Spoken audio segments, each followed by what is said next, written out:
I don't remember the last time there was a weight loss craze that involved drugs, right? I mean, keto, sure. Intermittent fasting, we did a podcast on it. But a weight loss drug that actually works. You know, weight loss drugs kind of scare me. The last craze that I remember was back in the 90s. Do you remember fen-phen? Yeah.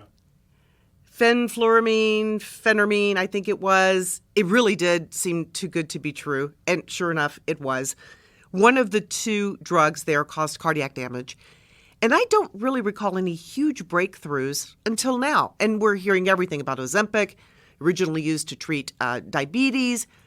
Wegovy is another one. Yeah, this is what I want to know. Are these pills so revolutionary that they're going to put bariatric surgeons out of business? And what about diet and exercise? You know, when's the right time to take the plunge into an alternate weight loss option? Hi, I'm Pete Kenworthy. And I'm Macy Jepson, and this is The Science of Health. You know, those are really good questions, Pete. These drugs are becoming major tools in the weight loss battle. But more options mean more confusion about what is right for the individual. Here to take away that confusion is Dr. Leena Khaitan, who specializes in bariatric surgery at University Hospitals in Cleveland. Thanks for joining us. Thank you so much for having me. What took so long? I mean, fen-phen was in the 90s. Well, we've had a lot of drugs in between, like Adipex. We had Qsymia, and a lot of those are still in the arena. But for a weight loss medication to be approved for weight loss, it just had to show 5% weight loss, total body weight loss. So they didn't have to show a ton of efficacy. Medicines like the semaglutide, tirzepatide, where they are the game changers is because they are the GLP-1 receptor agonists. And so what that means is they are far more effective in weight loss, and we're seeing levels of weight loss with these medications that we've never appreciated with any other medications on the market. And just so we're clear, one of those ones that you just mentioned is what we know by the brand name Ozempic, right? Correct. Tell me the drug names again and what the brand names are. Semaglutide is Ozempic, and tirzepatide is Mounjaro. Okay. So how do these work, right? And why are they different? Why are they better than they used to be? Yeah, so if you think about like Adipex, for example, that medication we took for weight loss and it helped you not absorb fat. People didn't like the side effects because it gave you diarrhea, and the weight loss was not as impressive as these newer medicines. Okay, now that we have these medicines that really function by hitting the receptors in the intestinal tract. That's what makes them different. Okay, they are far more effective in helping people to lose weight because essentially they do two things. One, they decrease your appetite. So they make you not as hungry. And two, they slow down your intestinal tract. So when you eat, it kind of keeps you full longer. And those are two of the mechanisms by which surgery also works. And so that's why people keep comparing the two. And we'll talk about that comparison and what is right for whom and why and all of that a little bit later. It's very important. But before we get to that, let's talk more about those side effects. You mentioned uncomfortable side effects, but fen-phen, I mean, those were some serious side effects. Yes, and we have seen a lot of medications have serious long-term side effects. For example, in the state of Ohio, you can't take, phentermine is actually back, but only for 3 months at a time. Here in Ohio, because of those cardiac side effects that were appreciated before. There are other medications that never even made it to the United States because they caused psychologic effects. And the truth of the matter is that we know that hunger, obesity, this is a multifactorial disease, and finding that kind of one-trick pony, one medicine that's going to treat all of it is going to be hard, and no matter what medicine you take is going to have a side effect. So I mentioned the Adipex gives you the diarrhea, and then these newer medicines, the GLPs, what they do is they make you feel a little fuller, but at the same time, they can also give you really bad kind of nausea. Some people actually have a more serious side effect where they vomit with these medicines, and most of these medicines are injectable, so a lot of people aren't comfortable giving themselves injections either. So there's a lot of things to consider when using these medicines, but for a lot of our patients, they are extremely effective in helping them lose weight. You mentioned that obesity is a disease. And when we started recognizing that rather than saying laziness, willpower issue, no, disease. First of all, why is it considered a disease? And did that change the fast track or the importance of finding more solutions? Absolutely. So Medicare recognized it as a disease, I want to say in 2011 or 2012. And that was the first insurer to actually credit obesity as a disease. Since that time, we've seen an increase in interventions for obesity. It's become much more mainstream to talk about it and not have that stigma of, oh, they're the big person, they're the fat person, they must be big and dumb. We're realizing that this is truly a disease that our patients face. And as healthcare providers, we really need to help our patients with that. And I think through COVID, people became more attentive to their health because they were less distracted with the rest of life, right? And COVID was affecting people in such severe ways. And we also recognized during COVID that obesity also was a very big risk factor, so that risks of dying with COVID, risks of being hospitalized with COVID increased exponentially for those who were obese. And that was really scary. And we realized that we really need to take action on this as healthcare providers. So we want to make sure we touch on all the tools that are available right now, right? And we're talking about surgery and pills or medication. When is the right time to consider this instead of diet and exercise? Because we don't want to get away from diet and exercise, right? That's always the first recommendation, I presume, right? But then we also have these other options. Absolutely. So when you think about weight loss, it's actually not just diet and exercise. You got diet and exercise, you have medications, we have surgery, and then in between we actually have this whole field of endoscopic options as well, which don't involve any incisions, are a little more effective than medicine, a little less effective than surgery. So we have a whole spectrum of things to offer our patients on this journey. And really, consumers are taking ownership of a lot of this themselves and investigating these different routes as well. So diet and exercise, Pete, you hit that on the head. There's no weight loss method that will work unless people take accountability for their lifestyle, their health, and the way that they live. Making the choice to prep your meals for the week versus going to a fast food restaurant, and grabbing your meals on the go. That's a deliberate decision that our patients make. Saying that I'm going to take this time to go for a 15-minute walk or go to the gym and work out. Exercise doesn't have to be hard. It doesn't have to involve a trainer. It's just moving more in your day. We all have technology now to hold us accountable to how many steps we're taking, like a watch or a phone or something like that. So we take that at the core. And then everything else builds upon that. So the medications, as I said, they decrease your appetite. They make you feel not hungry. And we're seeing pretty significant, in fact, with Mounjaro, we're almost seeing weight loss similar to surgery. Okay. And then with surgery, people will lose 50 to 75% of their excess weight. And I think the biggest difference with surgery is its durability. And we now have 25-year data showing that the surgery is effective. It increases people's lifespan. It increases their quality of life. It decreases their comorbidities like diabetes, high blood pressure, all of these other things that people suffer as a result of their weight. Now, if we take it back to medications, and that concept that we talked about at the beginning, that obesity is a disease. Remember, obesity is a disease just like high blood pressure, like diabetes. And if we tell people to take their blood pressure medicines, do we say try it for 3 months and then, oh, your blood pressure is back down to normal? That's great. You can stop your blood pressure medicine now.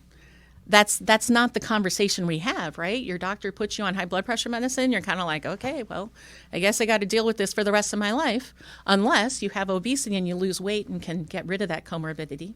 But with weight loss medicines, and obesity is a disease, we tell them you're allowed to take it for 3 months, like I said, for the fen-phen, or, these medications, people might get them approved through their insurer for a month or 2 months, 3 months, but they're not thought of as lifelong medications. And this is where I think the medications can truly be a game changer if we change that thinking that this is a lifelong effort, and that not only do we want to help people lose the weight, but we also want them to help maintain that weight loss for a lifetime. So that durability piece is what separates surgery from every other weight loss method.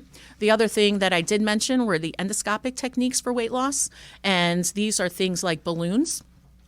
These have been FDA approved for about 4 years now in the United States for placing balloons as space fillers within the stomach to help people eat less food, and therefore they lose weight. They stay in for about 6 months for most of the balloons that are FDA approved currently.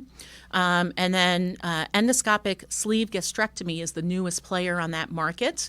And this is very similar to the sleeve that we do surgically, where we remove 80 to 90% of the stomach and tubularize it from the size of an NFL football to the size of a medium banana. Well, now we can do this through the mouth, and we have devices that we place through the mouth, no incisions, that can collapse the front wall and the back wall of the stomach, leaving the opening in the stomach being similar to the size of a sleeve. And this was just FDA approved with the device, which is huge for this to have an FDA approval for this particular procedure, where we're seeing some weight loss similar to some surgical interventions in the short term. What we don't know about these endoscopic procedures is their durability and longevity. But again, we have a lot of weight loss methods out there, and everybody's got a different weight loss journey. And sometimes people have to try one and then try another, or go from one to another to maintain that lifelong healthy lifestyle.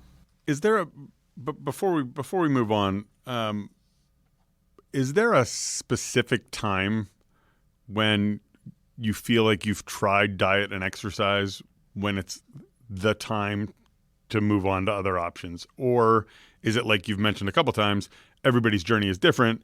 Some people stop diet and exercise sooner than others, say. Yeah, so like I mentioned, diet and exercise are the core of everything, but yes, it's hard.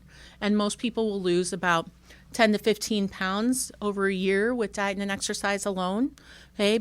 And so if your body mass index, which is the measure we use to figure out how overweight people are, 18 to 25 is a normal BMI, 25 to 30 is overweight, anything over 30 is obese, anything over 40 is what we call severely obese or morbidly obese.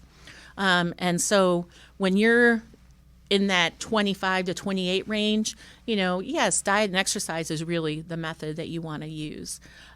Once your BMI gets higher and you start to develop other health conditions related to your weight, and really that's where people really should think about that. Can you run around with your kids the way that you want to? Do you have to take medicines for your blood pressure, for diabetes? Do you have to wear a mask at night because you have sleep apnea? Do your knees hurt? Do your joints hurt? All of these things should make everyone think about, how is my weight affecting those health issues? And the most amazing thing about weight loss, and I focus on surgery because that's where we have most of the data, but we're seeing similar effects from the weight loss also achieved with some of these medicines, is that when people lose the weight, those health problems go away. So I can't tell you how much data is out there telling people that, after they lose the weight, that their health costs go down, their time off work goes down. So when should you seek an intervention? When your weight affects the way you live and your ability to do what you want to do every day, and makes you take medicines or access the healthcare system that you probably didn't have to before. You're a bariatric specialist, and I'm guessing that not every primary care physician knows what you know.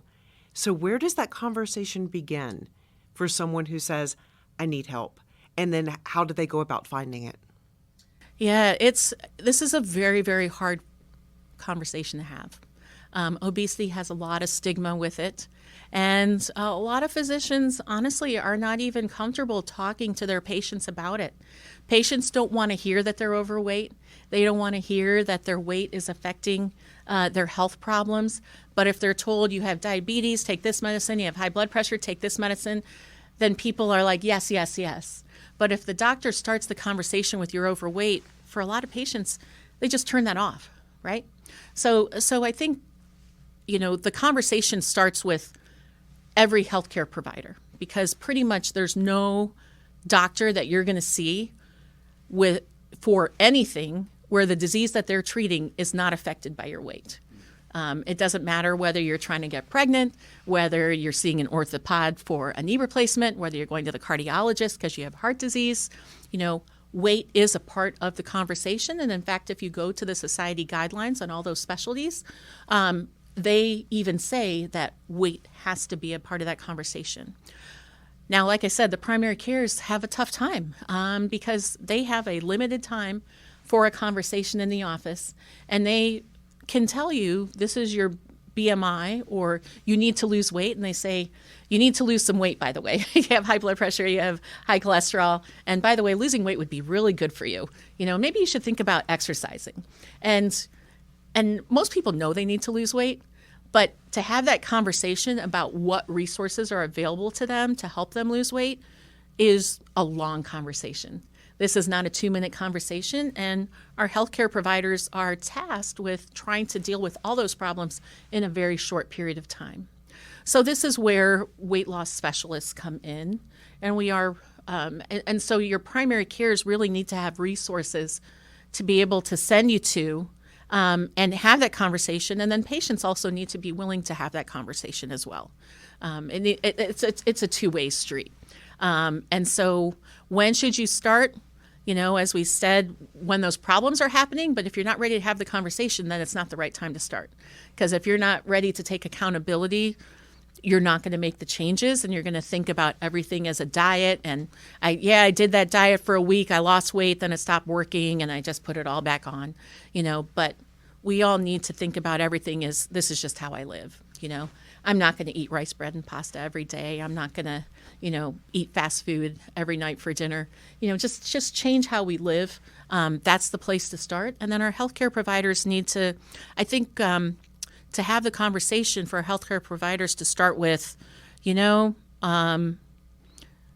do have high blood pressure, you have diabetes, but did you realize that your body mass index is 35? Does that mean anything to you? And a lot of patients will say, no, I don't know what that means.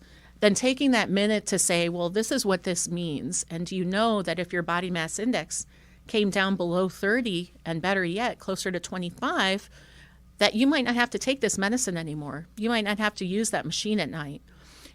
Just starting that conversation and putting that thought in somebody's mind is where the conversation starts. And then becoming aware of all the resources available to you. And not only do we have resources in the hospital, but then you got Weight Watchers, you got Jenny Craig, you got Noom, you got Golo. I mean, the resources are endless. So, but taking that first step is the hardest part. You talk about all these ways that people choose to lose weight, right? And the bottoms, the diet and exercise, pills, endoscopic surgery. But I want to ask you too about why people fail at each of these steps. You mentioned in that last little part, you talked about Noom, which a couple years ago, I lost 25 pounds, and I did it through Noom. And so since then, people have come up to me, oh my gosh, tell me about Noom. And what I repeatedly tell people is it wasn't Noom. That wasn't the reason I lost the weight. I lost the weight because I was ready to lose weight, right? And I had developed this dry cough, and I was like, what is that? And my doctor said, lose some weight. And the cough went away in the first 10 pounds, right? And it's never come back. I had tried many times before that. And I don't honestly know why I failed before that, right? Maybe because I didn't have any other issues popping up. And once I did, that was it. I talked way too long. Explain to me why people fail at various efforts. Yeah, I think people, first of all, need to not flog themselves thinking that they failed. Because the minute you start to do that, it becomes a self-deprecating exercise, and you can never get to that place of progress. And so, you have to have the right mindset as a patient, or not even as a patient, just as a person, to say, you know what, I want to be healthier. I want to be a better version of myself. And as you said, Noom worked for you, but Noom has no magic to it. It's not a medicine. It's not, any magic formula that they throw your way. What do? They make you think differently about your life and what food means to you. And that is how these work. And so what has kept the Noom successful for you is because you embraced those concepts that it introduced to you and changed how you think about food and what it does for your daily life. And you've been able to maintain that as just how you live.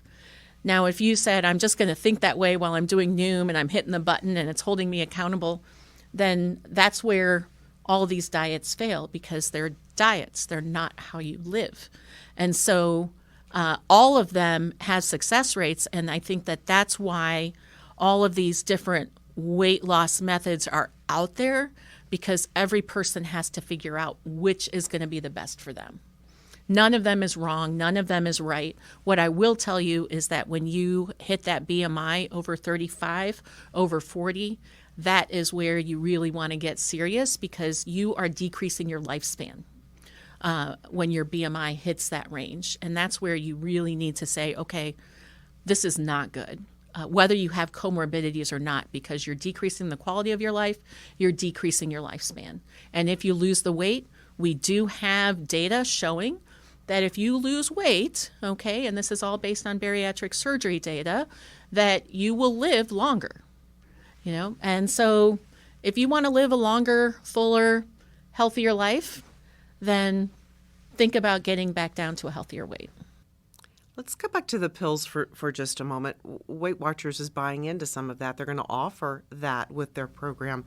Yes. I saw a headline recently, another weight loss system is grappling with bankruptcy.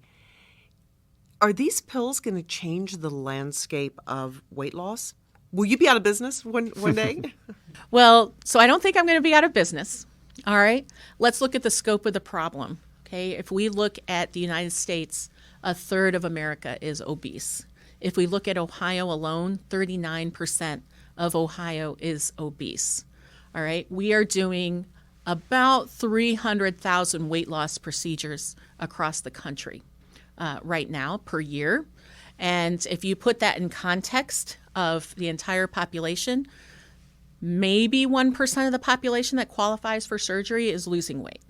But you know what? Surgery is a big step for a lot of people, okay? It's pretty scary to have an operation to lose weight. And, it takes a lot from the inside for people to get there.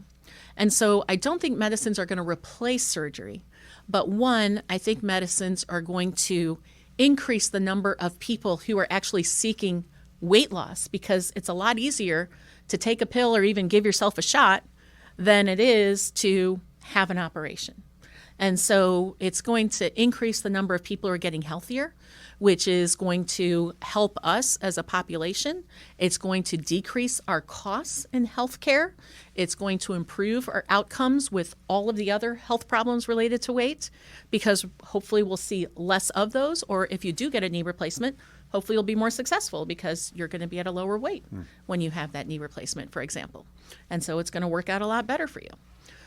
So I think that the weight loss medications absolutely 150% are changing the landscape, and we need to improve the accessibility. The endoscopic procedures also give people another step between diet and exercise and surgery. So that also has been changing the landscape for the last decade. So I think that, all of these things has changed the mindset of Americans, that we do need to be healthier so that we can dispel that progression of obesity that's happening right now, and the predictions that by 2030 that 50% of America will be obese. We need to turn that around. You have covered a ton of stuff here today. Wondering if you have a way to tie a bow on it, wrap it all up. Any final thoughts you have? Sure. I think that the take-home message for people should be that you have a lot of options to be healthier. And it starts with you in your heart and in your head. And you want to make sure that you want to be healthier. And then there are a lot of tools available to you, so you don't have to go it alone. You have options, whether it's diet and exercise. There are dietitians who can help you with that. You can do a lot of online types of things. You can get apps on your phone. If you're looking to use medications, there are a lot of providers who can help you with that. There are endoscopic procedures. There are surgeries. You got to figure out what your journey is going to be, what's going to work for you, what health problems can improve. And the real take home is you're not alone. You have a lot of partners in this journey, and everyone wants to help you be healthier. Dr. Leena Khaitan, a bariatric surgeon at University Hospitals in Cleveland, thank you so much for joining us. Thanks for the opportunity. Great to talk to you today. Remember, you can find and subscribe to this podcast on Spotify, Apple Podcasts, Google Podcasts, Pandora, or wherever you get your podcasts. Search University Hospitals or The Science of Health, depending on where you subscribe. And for more health news, advice from medical experts, and the Science of Health podcast, go to uhhospitals.org/blog.